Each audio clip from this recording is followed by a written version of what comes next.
Ini saya sih ngeliatnya bukan dari sisi hukum ya, maksudnya dari masyarakat awam. Yang saya tahu di sini tuh dulu, dan kebetulan kalau saya pribadi waktu tanah ini di, dibeli sama Arik, tuh saya nih ini masih hutan nih ibaratnya ya. Jadi cuma ada jalan setapak yang nyebrang ini warga kampung tuh, supaya dia tidak jauh dia motong gitu ya. Nah kalau sekarang dipindah sebelah sana dikit, nah tetap. Nah saya pertama kali dulu pernah tidur lah berapa minggu gitu ya. Di sini ada balai waktu pembangunan pertama tuh rumah yang sebelah sana, ya kan. Arik nih termasuk rumah yang kalau nggak salah yang dibangun yang ketiga setelah rumah adik saya Atar ya karena Arik. Nah, terus bang yang nomor 2. Jadi di sini yang hidup di sini keluarga, semua keluarga kecuali saya saya di Bogor. Jadi sangat disayangkan kenapa kita yang menghuni di satu bidang, satu lahan yang tidak kecil ya, kalau nggak salah ini 1,5 hektar. Nah itu sudah dengan tembok ya, dengan tembok beton tinggi 3 meter, kok baru ada jadi tindakan kasus tuh tahun 2015. Sementara dibeli tahun 2000 ya, 2000-an awal.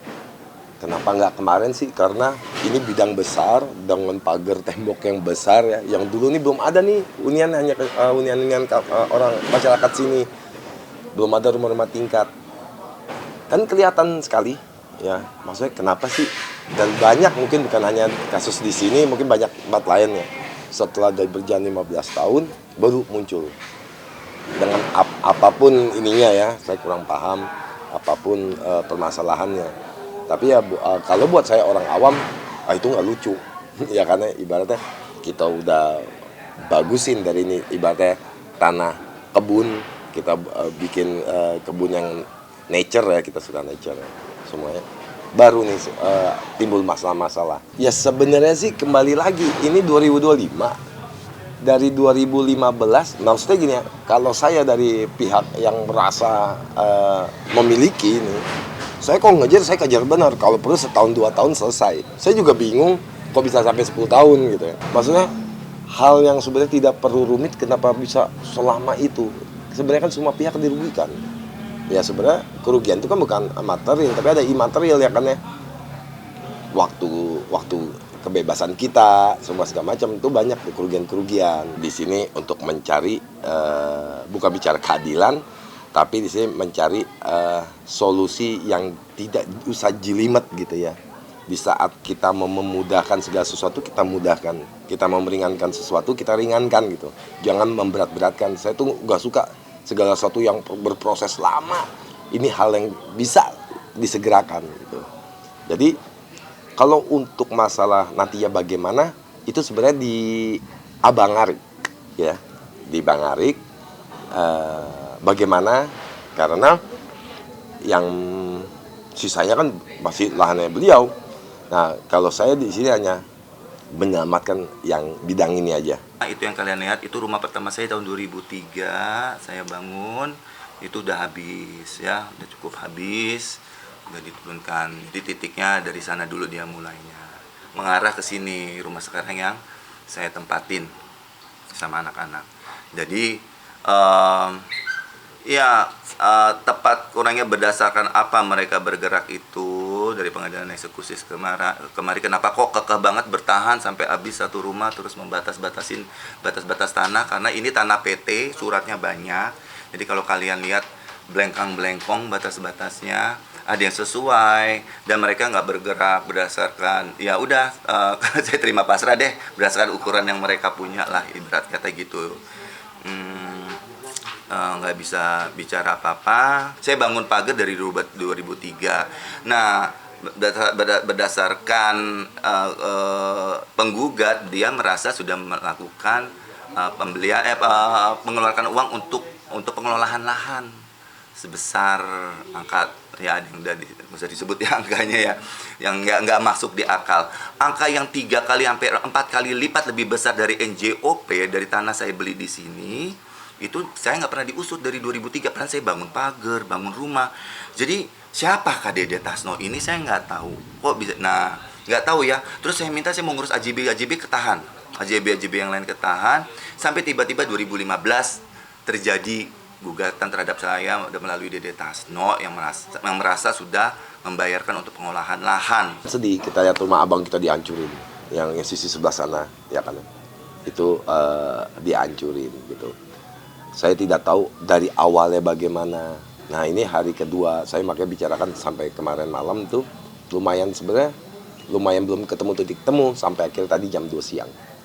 Sampai jam 2 siang ya kita sepakat ya kan untuk menyelamatkan bidang ini. Kita kan hanya proses eksekusi, Bang. Jadi apabila mungkin dari dia nanti ada opsi membeli semuanya lahan itu, ya kita akan pikirkan juga. Tapi kan yang selama ini kita lakukan kan dia negonya terhadap rumah yang untuk nyelamatin rumah dia aja, yang rumah yang kedua itu gitu. Jadi yang rumah pertama yang sudah berhasil kita eksekusi itu tidak dia negokan, bahasanya seperti itu. Apabila nanti dia mau bangun kembali ya dia harus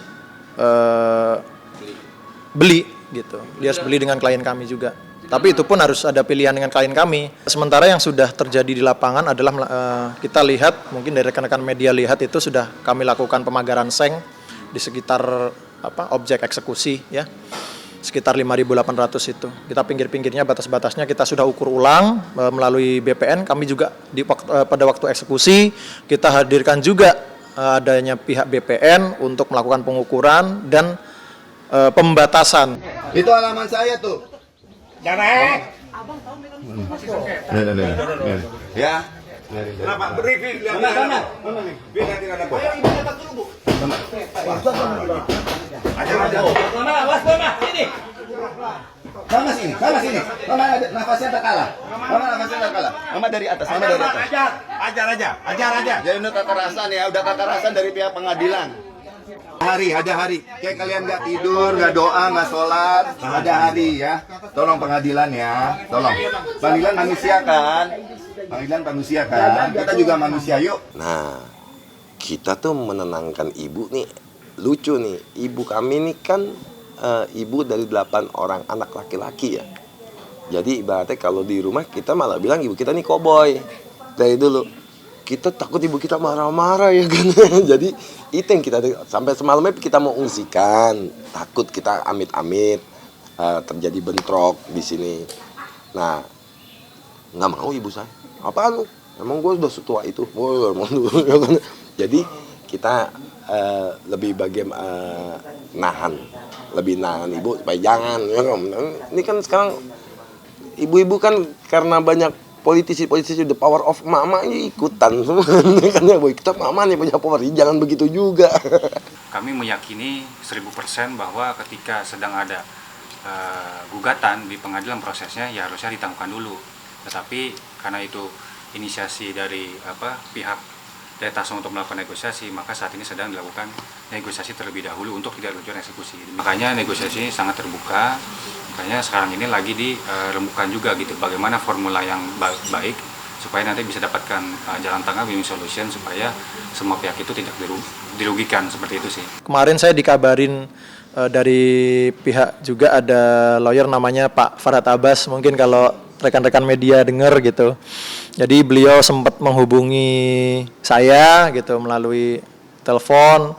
Ya, saya tahu maksud dia, cuman dalam hal ini ya kita kan sudah melakukan upaya negosiasi gitu loh. Jangan sampai hal ini diperkeruh dengan adanya hal-hal baru. Misalnya dia mau mengajukan gugatan, upaya-upaya hukum yang memang akan memperkeruh suasana kembali gitu. Nah, maksud saya ya sudah, kalau memang kita sudah bernegosiasi jangan diputuskan gitu loh.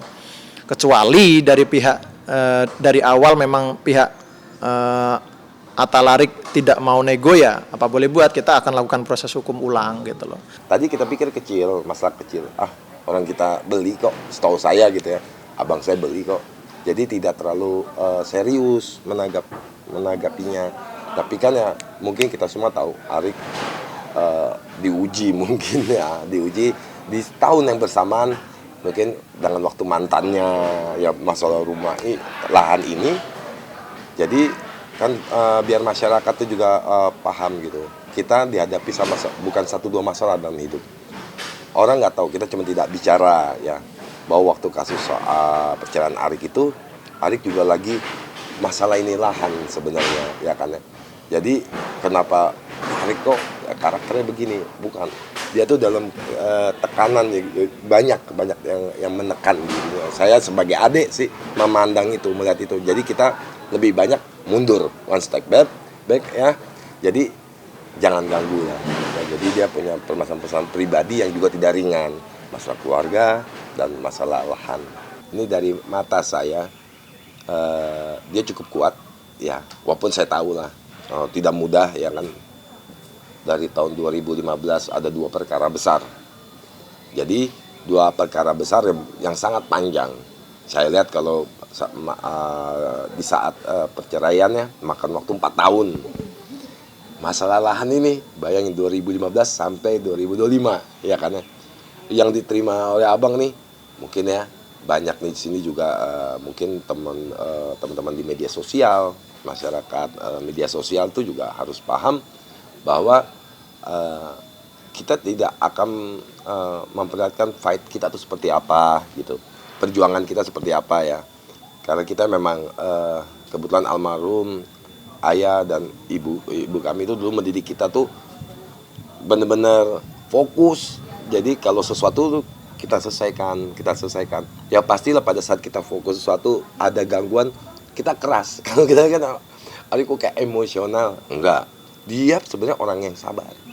Nggak bisa ditanya sama teman-teman sekolahnya dulu. Tidak. Cuman siapapun juga pada saat dapat beban.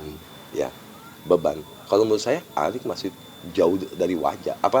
Masih di bawah wajar dia. Ini saya menganggap kayak kematian. Pasrahnya itu sama Yang Maha Kuasa. Tapi urusan duniawinya ya saya perjuangkan. Habis mau tinggal di mana lagi? Saya kan bukan developer yang punya banyak perumahan gitu, bisa pindah-pindah. Orang ini tempat tinggal dari tahun 2003 di sini tuh tempat tinggal anak-anak semua, keponakan juga ada. Makanya nyambung adik saya di situ, ada abang saya, semua nyambung di situ.